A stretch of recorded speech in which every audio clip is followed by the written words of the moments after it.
नमस्कार मित्रांनो. बऱ्याच महिन्यानंतर हा व्हिडिओ तुमच्यासमोर आणताना मला आनंद होतोय. दुबईला शिफ्ट झाल्यापासून मला वाटतं हा पहिला व्हिडिओ मी टाकतोय. गेले 6-7 महिने आधी मी मुंबईमध्ये काम करत होतो आणि आता सध्या गेले 7-8 महिने दुबईमध्ये एआय आणि सायबर सिक्युरिटी ऑर्गनायझेशनमध्ये सेल्स डायरेक्टर म्हणून काम करतोय. त्यामुळे थोडासा सेटल व्हायला वगैरे वेळ लागला. तरी पण हा जो आपला YouTube चॅनल आहे ज्याच्यामार्फत तर्फे किंवा ज्याचा वापर करून आपण जास्तीत जास्त मराठी मुलांपर्यंत लवकरात लवकर करिअरबद्दलच्या माहिती किंवा अनुभव किंवा निरीक्षणं पोहोचवण्याचा प्रयत्न करत असतो. तर त्याच्यावर या YouTube चॅनलला तुम्ही जो उदंड असा प्रतिसाद दिला होता, त्याच्यामुळे थोडासा गॅप पडलाय. पण आता परत आपण एकदा सुरू करण्याचा प्रयत्न करतोय. तर आजचा जो विषय आहे बेसिकली तुम्हाला माहिती आहे, आपण ज्या काही चर्चा करतो, चित्रपट असेल, मूव्ही असेल किंवा इतर कोणतीही घटना असेल, त्याचा आपल्या करिअरशी काय संबंध असेल किंवा त्याचा आपल्या करिअरवर काय परिणाम होईल, हा सगळ्यात महत्त्वाचा मुद्दा आपल्यापर्यंत मांडण्याचा प्रयत्न असतो. त्यामुळे सध्या जी फुटबॉल फिफाची वर्ल्ड कप चालू आहे 2026 मध्ये अमेरिकेमध्ये, त्याच्याबद्दल थोडंसं मी बघत असताना हायलाइट्स वगैरे बघत असताना पुढच्या रविवारी फायनल मॅच आहे आणि त्याच्याबद्दलचे काही हायलाइट बघताना एक खूप चांगली अशी गोष्ट माझ्या नजरेत आली. मी तुमच्याबरोबर शेअर करण्याचा प्रयत्न करतोय. त्याच्या आधी अगेन ज्या YouTube चॅनलला तुम्ही हा व्हिडिओ पाहताय त्याला अवश्य लाईक करा, कमेंट करा, शेअर करा, सबस्क्राईब करा. कारण करिअरशी निगडीत आम्ही ज्या काही चुका केलेल्या आहेत आमच्या करिअरमध्ये, त्या तुमच्यापर्यंत पोहोचवण्याचा हा एक चांगला अ, स्तुत्य असा प्रयत्न आम्ही करतोय असं वाटतं. स्तुत्य आमच्या दृष्टीने, तुमच्या दृष्टीने नाही. स्तुत्य असं की काही गोष्टी माहिती असणं ही खूप वेगळी गोष्ट आहे आणि त्या माहिती असलेल्या गोष्टी जास्तीत जास्त मराठी मुलांपर्यंत लवकरात लवकर पोहोचवण्याची जी इच्छा आहे, ती सगळ्यात महत्त्वाची आहे. त्यामुळे या चॅनलला लाईक करा, कमेंट करा, शेअर करा, सबस्क्राईब करा आणि आजचा विषय जो आहे, फिफा वर्ल्ड कपमध्ये सध्या क्वार्टर फायनल चालू आहेत, नंतर सेमीफायनल होतील आणि फायनल होतील. या विषयावर मी एक ब्लॉग लिहिला होता मागे. हा ब्लॉग आहे तो त्याची लिंक मी तुम्हाला व्हिडिओच्या खाली शेअर करतोय. ती तुम्ही अवश्य वाचा. फुटबॉल आणि करिअरमध्ये जो गोल करतो, तोच यशस्वी होतो असं नाही, तो सुपरस्टार होतो असं नाही. तर कोणतीही मॅच जिंकण्यासाठी, कोणतीही मॅच किंवा कोणत्याही करिअरमध्ये कोणताही प्रोजेक्ट सक्सेसफुल करण्यासाठी किंवा कंपनी ऑर्गनायझेशन सक्सेसफुल करण्यासाठी एका व्यक्तीचा कोणताही सुपरस्टार परफॉर्मन्स असून चालत नाही. त्याच्यामागे खूप मोठी टीम असावी लागते आणि आपण जर टीम प्लेयर नसू, तर आपल्याकडे कितीही स्किल्स असतील, तरी पण क्रिस्टियानो रोनाल्डोप्रमाणे आपल्याला वर्ल्ड कपमध्ये खूप मोठी चमक दाखवता येत नाही. कारण क्लबमध्ये तो चांगली चमक दाखवतो. कारण क्लबमध्ये इंडिव्हिज्युअल परफॉर्मन्स हा महत्त्वाचा असतो. त्याचबरोबर क्लब जो आहे, त्याचं एक मॉनिटरी किंवा बाकीचे जे इन्सेंटिव्हज आहेत, त्या बाकीच्या खेळाडूंना पण पुश करतात. तसं फिफामध्ये जेव्हा एखादी कंट्री एखाद्या एखाद्या राष्ट्राला आपण प्रतिनिधित्व करतो, तेव्हा गोष्टी थोड्या वेगळ्या असतात. त्यामुळे एक सुपरस्टार, इंडिव्हिज्युअल कॉन्ट्रिब्युटर किंवा इंडिव्हिज्युअल परफॉर्मर न होता आपल्या बरोबरच्या टीमला आपल्याला कसं बरोबर घेऊन जाता येईल आणि जो ॲक्चुअली मॅच जिंकून देणारा माणूस कोण असतो, त्याला प्लेमेकर म्हणतात. तर तो अतिशय महत्त्वाचा असतो. या विषयावर मी हा ब्लॉग काही लिहिला होता. त्याच्यामध्ये खूप चांगलं वाक्य आहे बघा. जोहान क्रफ नावाचे एक ग्रस्त हा एक खेळाडू माझा एक फेव्हरेट आहे. झिदान पण फेव्हरेट आहे. मॅराडोना फेव्हरेट आहे बेसिकली. त्याच्यामध्ये त्याचं एक वाक्य होतं, "टेक्निक इज नॉट" हे फुटबॉलशी related obviously. "Technique is not being able to juggle a ball 1000 times." म्हणजे बाकीचे सर्कसमध्ये दाखवतात किंवा बाकीची जी मंडळी पायावर किंवा हातावर किंवा 1000 वेळा बॉल्स बॅलन्स करून दाखवतात. ते कोणीही प्रॅक्टिसने करू शकतो असं म्हणतो तो. आणि त्यानंतर तुम्ही सर्कसमध्ये जाऊन काम करू शकता. पण द टेक्निक जी आहे खेळाडूची, ती technique is passing the ball with one touch, with the right speed, at the right time, to the correct foot of your teammate. म्हणजे टेक्निक जी फुटबॉलमध्ये आहे, ती प्लेमेकर काय असतो? आपला आपला खेळाडू जो आहे, आपली टीममधला कोणता खेळाडू गोल मारण्याच्या अतिशय योग्य ठिकाणी पोहोचू शकेल किंवा आहे, त्याच्यापर्यंत मी कसा बॉल द्यायचा, त्या right speed, with one touch, मी एका टचमध्ये त्याला कसा बॉल फीड करू शकेन.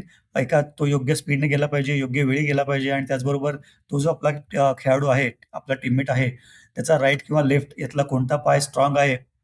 कारण बऱ्यापैकी खेळाडूंचे लेफ्ट किंवा राइट असे लेग स्ट्राँग असतात. काही एक्सेप्शनल खेळाडूंचे दोन्ही लेग्स स्ट्राँग असतात. For example Messi.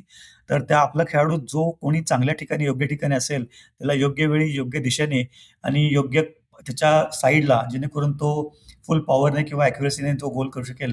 हे ज्या माणसाला कळतं, तो म्हणतो त्याला त्याला फुटबॉल खेळता आला, असं त्याचं म्हणणं आहे. हा जोहान क्रफ जो आहे, तो winner of the Ballon d'Or 3 times 71, 73, 74, founder of the football philosophy known as total football. ब्राझीलची जी फिलॉसॉफी आहे ती सांबा आहे. तशी यांची जी फिलॉसॉफी आहे डच प्लेयर्सची ती टोटल फुटबॉल होती. तर हा एक महत्त्वाचा मुद्दा मी या ब्लॉगमध्ये लिहिला होता. याच्याशी निगडीतच मी जेव्हा फिफाची वेबसाईट पाहत होतो हायलाइट्समध्ये किंवा बाकीच्या गोष्टी बघण्यासाठी, तेव्हा एक अतिशय चांगली अशी माहिती मला तुम्हाला दाखवावीशी वाटली. जे टीममेट्स किंवा टीम मेंबर्स आपण बोलतोय, की एका टीमप्रमाणे काम करण्याची जी वृत्ती आहे त्याच्याबद्दल आपण बोलतोय. तर मला माहीत नाही याच्या आधी फिफाच्या वेबसाईटवर ही अशा प्रकारची इन्फॉर्मेशन होती की नाही, याची मला कल्पना नाही. पण आपल्याला बऱ्यापैकी माहिती असतं की Adidasचा गोल्डन बूट कोणाला मिळणार आहे. सगळ्यात जास्त गोल्स कोणी केले? किलियन एम्बाप्पे 8, 3 असिस्ट दिलेत.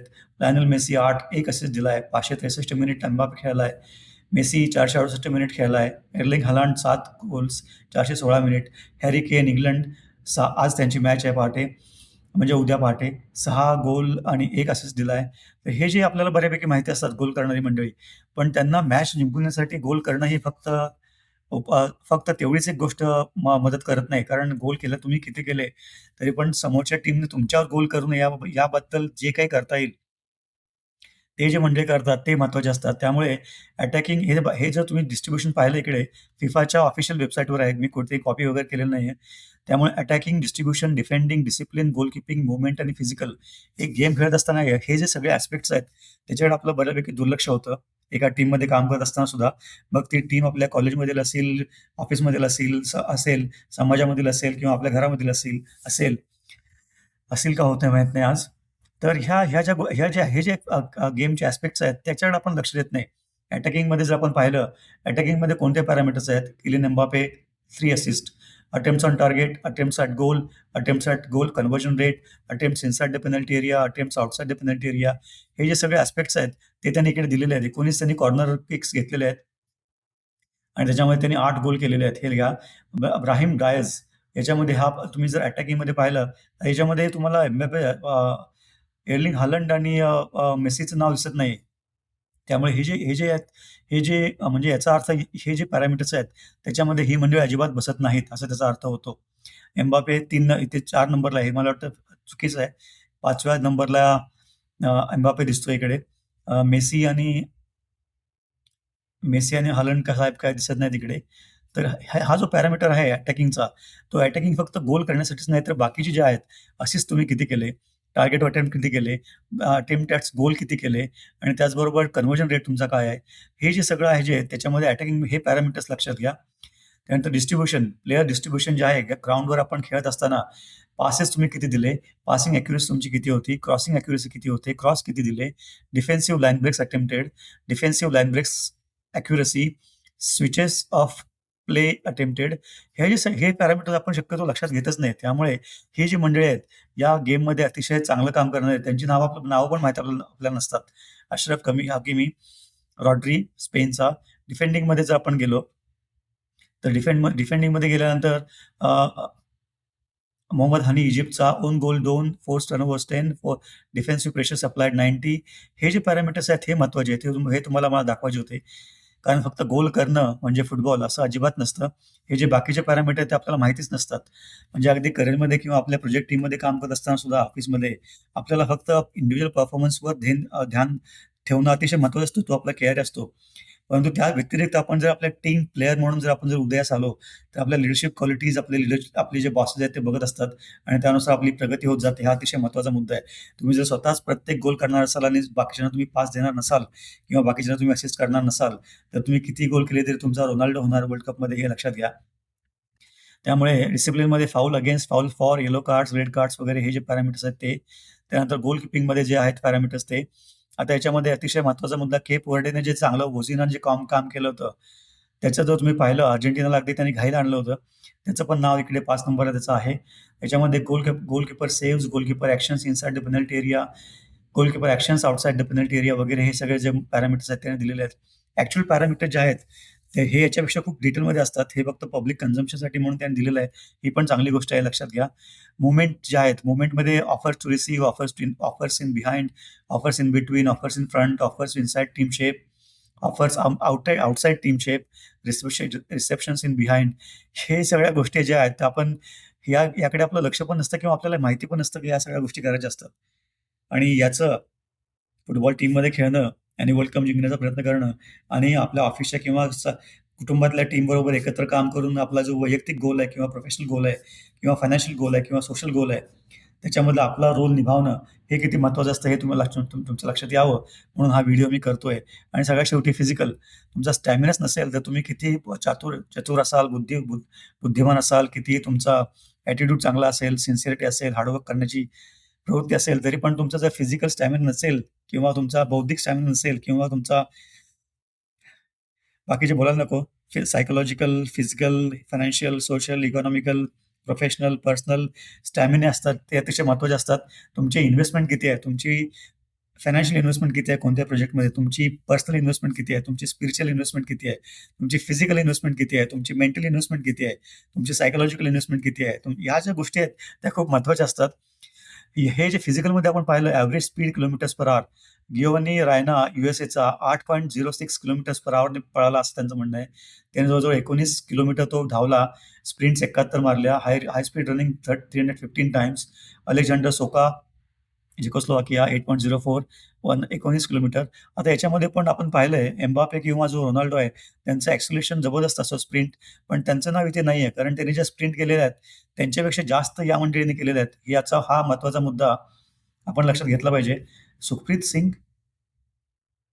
सिंग न्यूझीलंड याचं पण नाव आहे इकडे. Very nice, amazing. तर फक्त स्प्रिंट ही गोल मारण्यासाठीच नसून गोल बचावून करण्यासाठी असेल किंवा पास योग्य व्यक्तीला किंवा आपल्या योग्य टीममेटला देण्यासाठी असेल. अशा प्रकारचे हे जे पॅरामीटर्स आहेत, हा अतिशय महत्त्वाचा मुद्दा तुम्हाला दाखवायचा होता, सांगायचा होता. कारण फुटबॉलची गेम असेल किंवा करिअरची गेम असेल, जर आपल्याला टीम प्लेयर म्हणून खेळता आलं आणि याच्यामध्ये आपण कुठे आहोत, आपल्या प्रोजेक्टमध्ये आपण काय प्रकारचा रोल निभावतोय, हे जर आपल्याला माहिती असेल आणि आपण आपल्या ज्या रोलपासून बाकीच्यांना त्यांच्या KRA किंवा त्यांचा रोल पूर्ण करण्यासाठी काही फीड करता आले का? पासेस देता आले का? येतील का? हे जर आपण पाहिलं, तर आपण 100% जोहान क्राफ्ट जसं म्हणाला, तसं आपण प्ले मेकर होऊ शकतो. हा अतिशय महत्त्वाचा मुद्दा आहे. आणि प्ले मेकर जर नसेल आपण, तर आपल्याला लीडरशिप क्वालिटी दिसत नाहीत. आपण लीडर म्हणून उदयास येत नाही. आपला पगार वाढत नाही. आपलं प्रमोशन होत नाही. ह्या महत्त्वाच्या मुद्दे याच्यातून मला दाखवायचे होते. अवश्य ब्लॉग वाचा आणि हा व्हिडिओ तुम्हाला लाईक करा, कमेंट करा, शेअर करा, सबस्क्राईब करा. जास्तीत जास्त मराठी मुलांपर्यंत लवकरात लवकर पोहोचवा. कारण इंग्लिशमध्ये हा व्हिडिओ मी नक्की करू शकलो असतो, करीन पण. पण तो मराठी मी एका ग्रामीण भागातून येतोय. साताऱ्यापासून माझं गाव शेजारी आहे आर्वी नावाचं. तर मला जे इश्यूज आले होते, अगदी इंग्लिश स्पीकिंग सहित, तर ह्या ज्या गोष्टी मी तुम्हाला सांगतोय, या सगळ्या अनुभवातून आलेल्या आहेत. त्या गोष्टी जर मी बाकीची चूक होती किंवा मी एक्सक्यूज आहे म्हणून सांगत नाही. पण या गोष्टी जर मला योग्य वेळी कळल्या असत्या, तर 100% माझी 4-5 वर्ष प्रोफेशनल करिअरची वाचली असती. ती तुमची वाचावीत म्हणून हा सगळा खटाटोप आहे.